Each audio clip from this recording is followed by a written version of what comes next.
Hey everyone, my name is Cyndaquil and welcome back to another video. Since I've started YouTube, I've taken on various challenges mainly involving retro games, and I feel they always provide a good test, especially when it comes to Pokemon. With that said, I decided to take on what I would consider one of the toughest vanilla Pokemon challenges, completing Pokemon Stadium with rental Pokemon only. Before we dive in, I'd like to explain the state of Pokemon in its first generation for those who don't know. To quickly sum it up, it's busted. It only made this challenge even harder. For starters, if you're put to sleep, it takes a turn to wake up, and in that turn that you're awake, you cannot attack. Moves that have recoil won't do damage if you KO the Pokemon you're attacking.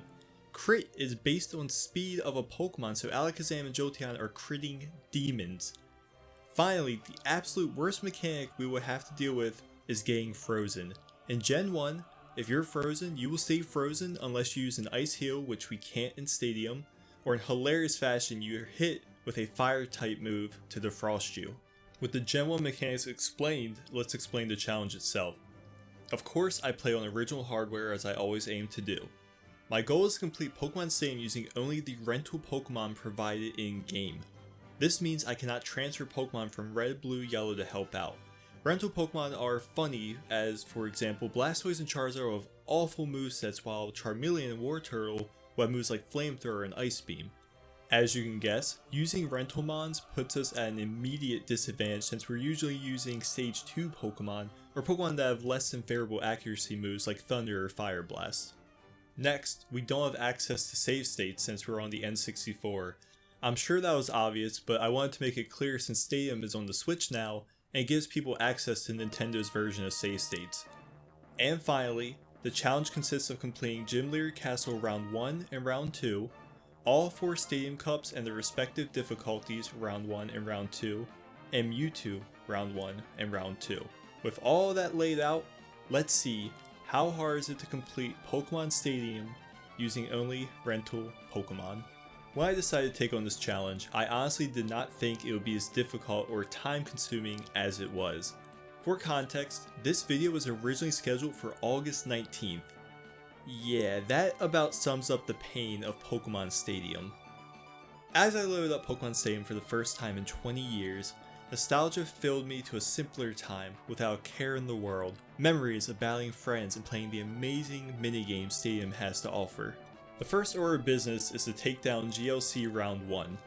Our first gym is Brock's Gym, and the rental team I'll be using is Cloyster, Starmie, Jinx, Kabutops, Articuno, and Moltres. Each gym consists of 3 trainers and then finally the leader. However, if you lose at say trainer 3, then you restart at trainer 1. I will say this, GLC Round 1 is not difficult in the slightest. So my plan for this part of the video is to show what rental Pokemon are most effective against each trainer and their respective gym leaders. Moltres and Articuno are gods when it comes to Brock's Gym, so using the legendary birds, we quickly take care of Bug Boy, Lad, and Junior. Now it's time for Brock, and honestly, Starmie wipes the floor of his team. After his defeat, we collect our first gym badge and can now move on to Misty. Our second gym is Misty's Gym, and the rental team I'll be using is Gengar, Electrode, Cloyster, Persian, Jolteon, and Zapdos. With the help of Gengar, Persian, and Jolteon, we're able to defeat Fisher, Junior, and Swimmer, and make our way to Misty. Misty poses no challenge at all, and Jolteon sweeps her, and we collect our second gym badge. Next up is Lieutenant Surge's gym, and the rental team I'll be using is Nidoking, Diglett, Electrode, Tauros, Jolteon, and Zapdos. We easily defeat the likes of Sailor, Rocker, and Old Man to make our way to Lieutenant Surge. Nidoking decimates Lieutenant Surge with no problem, and we can collect our third gym badge. Erica is up next, and we bring the team of Cloyster, Starmie, Jinx, Kabutops, Articuno, and Moltres. Just like before, we make quick work of Lass, Beauty, and Cool Female. Our Moltres takes care of business, and we collect our 4th gym badge. Next up, Koga, and we bring the team of Nidoking, Persian, Abra, Electrode, Jinx, and Articuno. With this team we defeat Biker, Tamer, and Juggler, and Koga does not stand a chance, and we collect our 5th gym badge. Time for Sabrina, and the team we'll be bringing is Nidoking, Cloyster, Electrode, Jinx, Jolteon, and Moltres. We decimate the likes of Cue Ball, Burglar, and Medium and take on Sabrina. GLC round 1 at this point has been a walk in the park, and with Sabrina easily dealt with, we can collect our 6th badge. Blaine is up next, and the team we'll be using is Nidoking, Tentacruel, Starmie, Jinx, Jolteon, and Zapdos. We cruise through Judo Boy, Psychic, and Nerd to make our way to Blaine, and unlike the anime, he's a cakewalk, and we collect our 7th gym badge. Time for Giovanni, our final gym in GLC round 1. For this gym, we bring the team of Vaporeon, Electrode, Nidoking, Jolteon, Articuno, and Zapdos. As we've been doing all day, we take care of Rocket, Labman, and Cool Mail to make our way to Giovanni, who we swiftly destroy to collect our 8th and final gym badge. Before we can wrap up GLC round 1, we must take on the Elite Four. For the Elite Four, we take the team of Nidoking, Electrode, Jinx, Jolteon, Articuno, and Zapdos. The Elite Four, like the first 8 gyms, are pretty free, and with that said, we take care of Lorelei, Bruno, Agatha, and Lance to successfully defeat the Elite Four. Our absolute final thing to do to complete GLC round 1 is to defeat our rival, which as you can expect, is easy pickings, and we have successfully completed round 1 of the Gym Leader Castle. With the GLC out of the way, it's time to challenge the Stadium Cups. Let me explain how the cups work. There are 4 cups in Pokemon Stadium: Prime Cup, Poke Cup, Petite Cup, and Pika Cup. Prime Cup and Poke Cup have 4 difficulties: Pokeball, Great Ball, Ultra Ball, and Master Ball, with Master Ball being the hardest of the difficulties. The Petite and Pika Cup only have 1 set difficulty. Unlike GLC, I won't go into detail of every cup as round 1 truly isn't that challenging. Here's the teams I use for Prime Cup and its varying difficulties. Each cup has 8 trainers, and if you get it perfect, which is defeating a trainer without losing any Pokemon, you receive a continue. The cups themselves can be extremely unforgiving, but lucky for us, as I mentioned, round 1 is a cakewalk. After a bit of time, all 4 difficulties of the Prime Cup have been cleared. Next up, we will take on the Poke Cup, and here's the teams I brought with me. I'd have to argue Poke Cup might be the easiest of all the cups. With very little struggle, the 4 difficulties, Pokeball, Great Ball, Ultra Ball, and Master Ball were taken care of. With 2 out of 4 cups taken care of, we can quickly defeat the Peak Cup using the team of Charmander, Sandshrew, Shelder, Ghastly, Voltorb, and Horsey. And finally, it's on to the Pika Cup, and wow, what an easy, stress-free experience this was. Using the team of Raichu, Nidoking, Kadabra, Chansey, Gyarados, and Lapras, we quickly demolished the Pika Cup, and we are 1 step closer to wrapping up Pokemon Stadium round 1. In order to complete round 1 and move on to round 2, Mewtwo has appeared and we must defeat it. This is a 1v6 and honestly a pretty free fight with the right setup. The strat I used was Abra using T-Wave along with Persian using Screech, followed by Rhydon using Hyper Beam to finish off Mewtwo. Upon fainting, we can enjoy some nice credits, and we can actually unlock a new starting screen and nighttime mode, which indicates the start of our real challenge, round 2. The biggest difference between round 1 and 2 is the AI. At times, you can certainly trick the AI to do exactly what you want, but most of the time the AI feels like it blatantly cheats. Our first task in round 2 is to once again complete the GLC. Just like round 1, we must defeat 3 trainers and the gym leader in order to proceed. Overall, GLC round 2 wasn't too difficult, and I only ran into issues with Erica and had to redo the Elite Four a few times.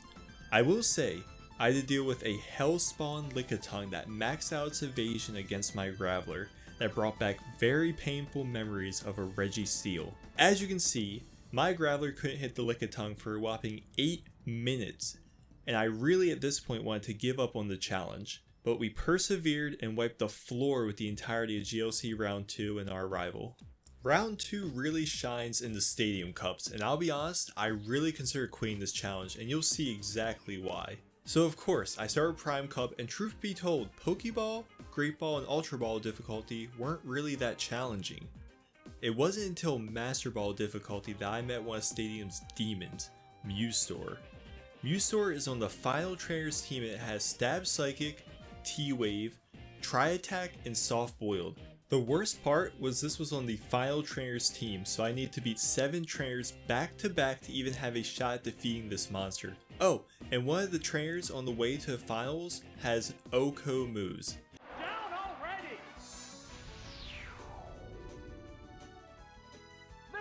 Of course it f***ing hits, dude. It's so f***ing stupid, dude. Every time. Like, it's like when the computer uses a one-hit move, it's 90% accurate, dude. It's so f***ing stupid. I had to work my ass off to get a continued last fight. I swear to God, don't you do it. Are you serious? There's no way! Twice! Twice! 2 times in a row? Are you f***ing serious? Eventually, after many failures, I decided to put Prime Cup Master Ball on hold as I devised a strategy to defeat Mewstor.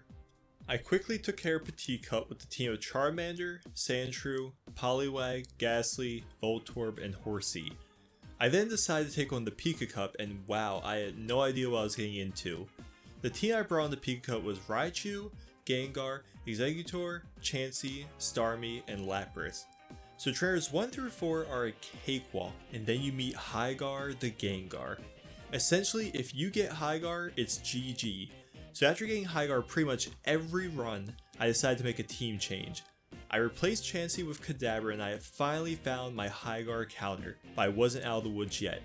Fights 6 and 7 are extremely annoying due to Para, and please just enjoy this clip of pain. Somehow live with like 1 HP. 1 HP, 1 HP, 1 HP. Oh my god, please hit. No! Going into finals, I didn't realize this was the hardest fight in the game, and just like Hygar originally, if you get Alakazam, you lose.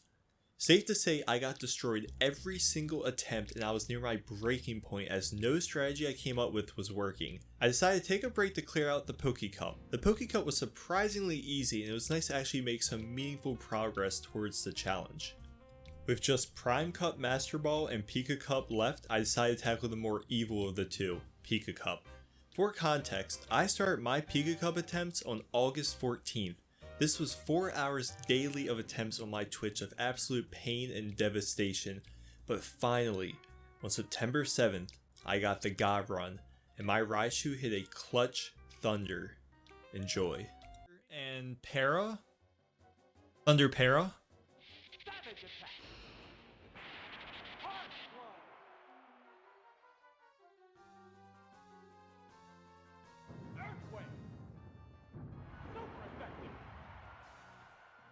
I don't know.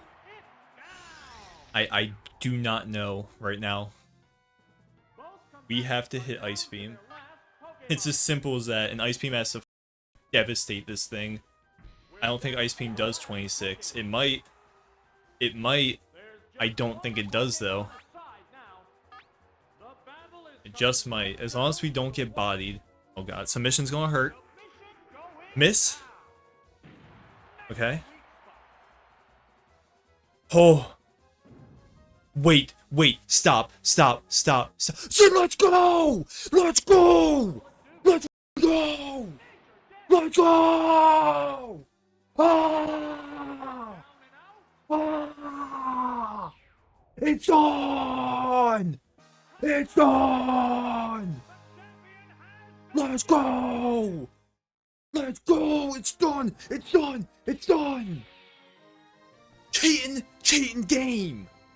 It's done! Ah! Ah, my shirt's off! My shirt is off right now! Let's go! With Pika Cup finally out of the way, all that stood between me and round 2 Stadium Cup victory was Mewstor. I came up with the devious plan to PP stall Mewstor and take advantage of Psychic that has 10 PP. Using my Exeggutor and Chansey, Mewstor spammed Psychic and ran out as I switched to Gengar. After a month of attempts between Prime and Pika Cup, all we had to do was defeat Mewtwo. With both round 1 and round 2 of the GLC, Poké Cup, Prime Cup, Petite Cup, and Pika Cup completed, I can successfully say that I've completed Pokemon Stadium using rental Pokemon only. This challenge started on July 31st, and I finally beat it on September 12th. Aside from the memes, I do love Pokemon Stadium, and I do plan to complete Pokemon Stadium 2 using rental Pokemon only soon, so feel free to drop by Twitch to see it live and possibly be in the video. Thanks for watching.